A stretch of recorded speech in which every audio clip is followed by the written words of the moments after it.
Hey guys, what's up? It's KT Outdoors. I want to thank you for tuning in. Today I've got a nice quick video for us. We're going to look at my 10 favorite plants for planting in the garden. The first 4 are for your spring garden, and then we'll finish off with my 6 favorite plants for the main summer growing season. That's coming up next.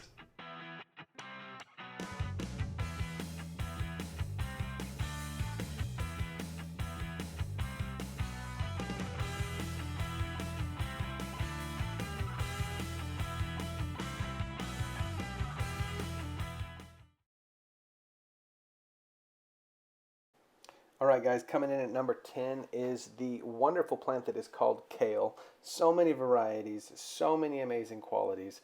It grows through the summer. It tastes better after it's been frosted in the winter. Like, it's just amazing. And while I love it sauteed, as you can see in the picture here, my favorite way to eat it is to take the leaves, remove them from the stem, massage them, and put them in a beautiful kale salad. Number 9 is going to be the humble strawberry, the not so humble strawberry. Again, this is another plant that has so many varieties. They come in different sizes and shapes, and who does not have fond memories of their childhood of being in somebody's garden, your grandma's or wherever, and eating a warm strawberry right off the vine? There is just nothing better than strawberries. Now, number 8 is actually a favorite of my daughter's, and that is the snap pea. Now, I did not really discover snap peas until a little bit later in my adult gardening career. Actually, I'm a bit embarrassed because they are delicious. These things are literally like green candy. It is just unreal. And if you have kids helping you in the garden or growing up in the garden, I highly recommend that you plant some snap peas because it's the perfect thing to just pop off the vine while you're walking through the garden and have a taste of something amazing. Gotta have snap peas in your spring garden. Okay, without question, my favorite, and this is listed as number 7, but it would be the number 1 spring plant that we grow, is lettuce. Okay, now it took me a number of years to figure out how to grow lettuce. The secret is to start it inside, get those plants going, and get them in the garden just as soon as you can in the spring so that they have time to grow out and mature. But there are literally, you guys, hundreds of types of lettuce. And when you start tasting the different varieties that exist, the concept of salad becoming something epic, like, just completely takes form. I can't even describe how hard it is for me to eat lettuce from a store out of a bag after harvesting my own lettuce. It just cannot recommend enough that you try to do this because it's just that delicious. Now, there is a lettuce variety that is an absolute game changer. I get it from Johnny's Seed, and it is called Salanova. And I'm going to let you look at this old footage of me harvesting some and talking about it, and let you see just why this lettuce is so epic. Tiny. Okay, now I could probably harvest Salanova the way that I just did and go around and pick off the leaves like I do for standard lettuce varieties. But the coolest thing about Salanova is that you can harvest it like that.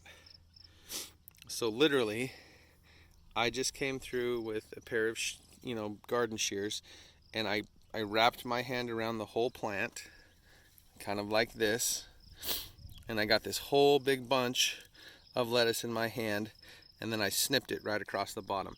Now, if you stay up tall enough, which hopefully I did, the inside of that plant is still growing, which means, in theory, this thing will take off again and create a new head.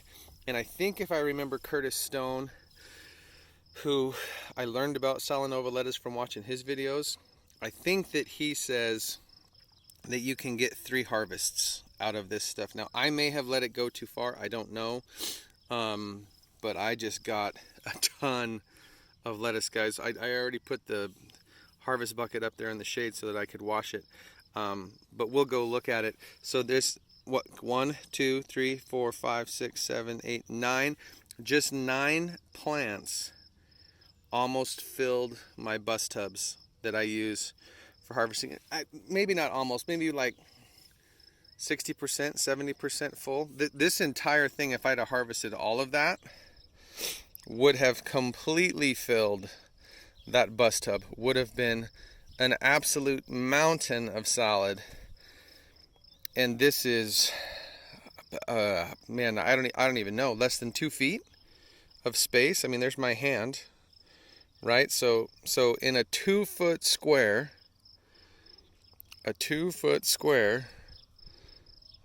just a pile of lettuce that is debatably salad ready right off of the plant.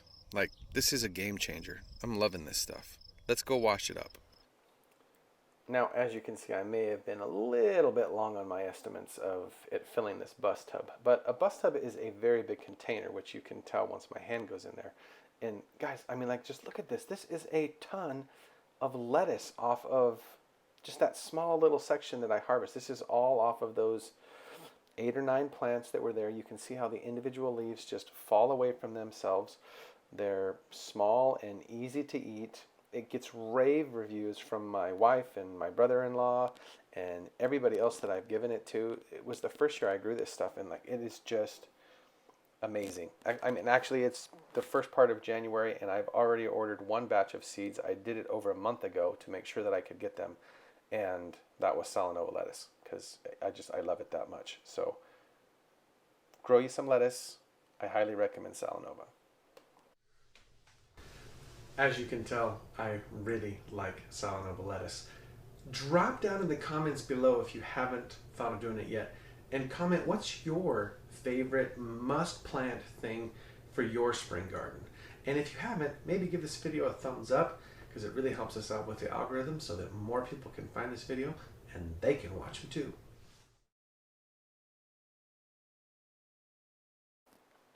Okay, we're almost halfway through the list, and we have now transitioned over into our summer crops. So number 6 is acorn squash, and I would honestly generally group like acorn and butternut together in the same category. I eat them basically the same way. I like them roasted in the oven.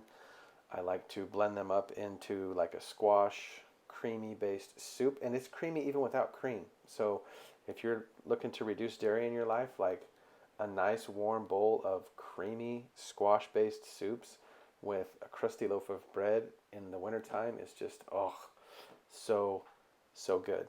It stores well. It gives you something to eat throughout the winter. Like, winter squash is something to definitely consider for your summer garden. Coming in at number 5 is the humble cucumber. Now, cucumbers are just amazing. You can do so many amazing things with them. Obviously, slice them up, eat them in salads, put them on dip trays, like just all sorts of great ways to eat them fresh. But then you couple in the fact that you can do the whole pickling thing and ferment them and use the vinegar base if you're into that, and store them for a long time, and the cucumber becomes an absolutely epic food with long-term storage capabilities. Now, I like growing all kinds of peppers, sweet peppers, you name it. But coming in at number 4 is the humble jalapeno. Now, I am not a huge fan of heat, so I don't like the super hot ones. But a nice jalapeno pepper, I mean, come on, guys. Salsa, check. You want to put it in some sort of sauce that you're making, or spice up some barbecue sauce, even slice them up and put them on pepperoni pizza. And who doesn't love a jalapeno popper? Like, just gotta grow some jalapenos. Okay, now number 3 is zucchini and or any summer squash that is like related to a zucchini. They come in all different shapes and sizes, colors. There's yellow ones, there's striped ones like in this picture, there's the green and black beauty ones, like just so many options. But here's the deal. Zucchinis grow incredibly fast. They pump out an absolute ton of food, and when you start to get creative, there is tons of ways to use them. Guys, this year, everybody knows, like, you know, eat them and put them in zucchini bread. That's a no-brainer. But I'm telling you, zucchini nachos like the ones pictured here, delicious. And we even made zucchini jam and zucchini fruit snacks this year, and my daughters eat them up like crazy. Tons of potential with a zucchini. Number 2, we have sweet corn. Now, sweet corn's a tough one to recommend to folks because it takes up some space. Like, you've got to have a decent sized bed in order to grow sweet corn. But I'm telling you, if you have room for sweet corn, you want to get some planted. Now, you need to plant it in a block because it wind pollinates and the pollen has to blow down onto those beautiful silks that are coming out of those corn stalks. But the thing about sweet corn, if you don't realize it, is that the second you pick it, the starches start to convert from sugar into starch. So it is never sweeter than the moment you pop it right off of the plant. Taking some sweet corn immediately into the kitchen, cooking it up and eating it is one of the most amazing things you can taste coming out of your garden. It is delicious. Okay, we have finally made it to number 1, and it's probably no surprise to anybody. My number 1 most favorite plant to plant in the garden every year, without fail, never don't have it, is of course tomatoes. Now we can go through the varieties and all of the different kinds. I generally have a Roma, like the one that you see here. I love San Marzanos, but we end up with others as well, depending on what we pick up at stores or get started on our own. I love a good slicer, like a big old nice, beautiful, fill up your hand beefsteak tomato sliced up on some bread is just delicious. Like, I like BLTs, but a fresh tomato is so good you don't even need the bacon. You just put some tomato and mayonnaise on some bread and eat it, and it's amazing. And those little orange things down there in the corner is the sun gold cherry. And if you have never in your life had a sun gold cherry, you are missing out. It is the one plant that I search out without fail every spring when the plants start coming into the garden centers and wherever. I have to have at least a couple sun gold cherries. They are just amazing. Dude, these sun gold tomatoes, if you've never had a sun gold cherry, you don't even know what you're missing out on. So good. All right, well, that's a wrap. Thanks for watching, and I sure hope that you got some inspiration out of this, and that maybe, just maybe, I've got you thinking about what's going to go in your garden this year. If you're enjoying this, maybe consider hitting the subscribe button down below. I have a pile of gardening-related content planned for this year.